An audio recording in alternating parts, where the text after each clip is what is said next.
অনেকেই বলে থাকেন মুগের ডালটা কেমন যেন হালটে লাগে, একটা গন্ধ আসে। কিন্তু আমি যেভাবে রান্না করব ঠিক সেভাবে ট্রাই করে দেখবেন, গন্ধও আসবে না এবং খেতেও অনেক মজার হবে। আজকে আমি রান্না করব মুগের ডাল দিয়ে মুড়ো ঘন্ট। এই খাবারটি খেতে অনেক ভালো লাগে। আসলে এই রেসিপিটা নিজের মতো করে রান্না করতে আমি পছন্দ করি, তাই ডালগুলোকে খালি কড়াই ভালো করে ভেজে নিলাম, তারপর ধুয়ে নিলাম। কিন্তু কড়াইয়ের ভিতর গরম জল দিয়ে মানে পানিগুলো দিয়ে দিলাম, দিয়ে গরম করে একটু নেড়ে তারপর দুইবার পরিষ্কার করে ধুয়ে নিলাম। এবার আমি দিয়ে দিব একটু ঠান্ডা পানি, মানে নর্মাল পানি। তারপর এখানে আমি ব্যবহার করব একটা পেঁয়াজ, একটা রসুন এবং 3টা কাঁচা ঝাল। এখানে আপনারা না চাইলে নাও দিতে পারেন, এগুলো না দিলেও হয়, এমনি থেকে সিদ্ধ করে নিলেও হয়, কিন্তু আমার কাছে মনে হয় এগুলো দিয়ে সিদ্ধ করলে ভালো লাগে। তারপর পানিগুলো একদমই শুকনো করে যখন সিদ্ধ হয়ে আসবে, অর্ধেক সিদ্ধ হয়ে আসবে, তখন তুলে নিলাম। তারপর কড়াইয়ে দিয়ে দিলাম সরিষার তেল। তারপর এখানে দিয়ে দিলাম মাছের মুড়োটা। আসলে এখানে রুই মাছ হলেও হয়, অন্য কোনো যে কোনো মাছ হলেও হয়। আমি মাছের কানটা রেখে দিয়েছি, আসলে মাছের কানটা কেন জানি আমার দিতে ভালো লাগে না। তারপর মাছটাকে ভালো করে আমি ভেজে তুলে নিলাম আর তারপর ভেঙে নেব।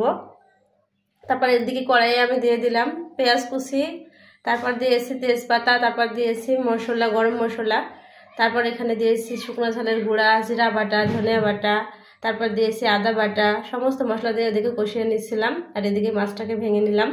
ভেঙে তারপর আমি কষিয়ে নিব।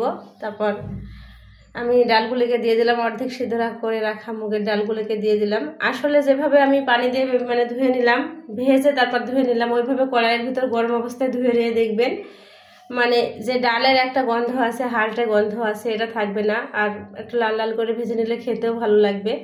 তারপর এগুলোকে ভালো করে কষিয়ে নিলাম। তারপর মাছটিকে দিয়ে আবারও ভালো মতো কষিয়ে নিব। মুড়োটা ওইভাবে ভেঙে দিলেই আমার খেতে ভালো লাগে, অনেকটা মনে হয় সুন্দর হয়ে মানে মিক্সড হয়ে মজে যায় তরকারিটা, ভালো লাগে খেতে। আসলে যার যেভাবে ইচ্ছা হয় সে সেভাবে রান্না করে, এটা আমার একদমই নিজের রেসিপি। আমি এভাবে মুগের ডাল দিয়ে মুড়ো ঘন্ট করে থাকি। আর যেভাবে আমি ধুয়ে নিলাম ওভাবে ধুয়ে নিলে গন্ধটা আসে না। তারপর যতটুকু ঝোলের প্রয়োজন দিয়ে দিলাম, দিয়ে এবার আমার রান্নাটা কমপ্লিট করে নিব। মুগের ডালটা আমি আসলে আগে রান্না করে খেতে পারতাম না, মানে ভালো লাগতো না। তারপর হঠাৎ রান্না করতে করতে নিজে নিজেই শিখলাম। তারপর কাঁচা ঝাল দিয়ে দিলাম কয়েকটা। কিন্তু আমার রান্না কমপ্লিট। এবার ঢেলে নামিয়ে সার্ভ করব। আসলে এভাবে আমার রান্নাটা আমি কমপ্লিট করে নিলাম। যদি কারো ভালো লেগে থাকে অবশ্যই একটা লাইক করবেন, আর এভাবে একবার ট্রাই করে রান্না করে দেখবেন, খেতে খারাপ লাগবে না, ভালো লাগবে। আজকের ভিডিও এ পর্যন্ত। সবাইকে নিয়ে ভালো থাকবেন।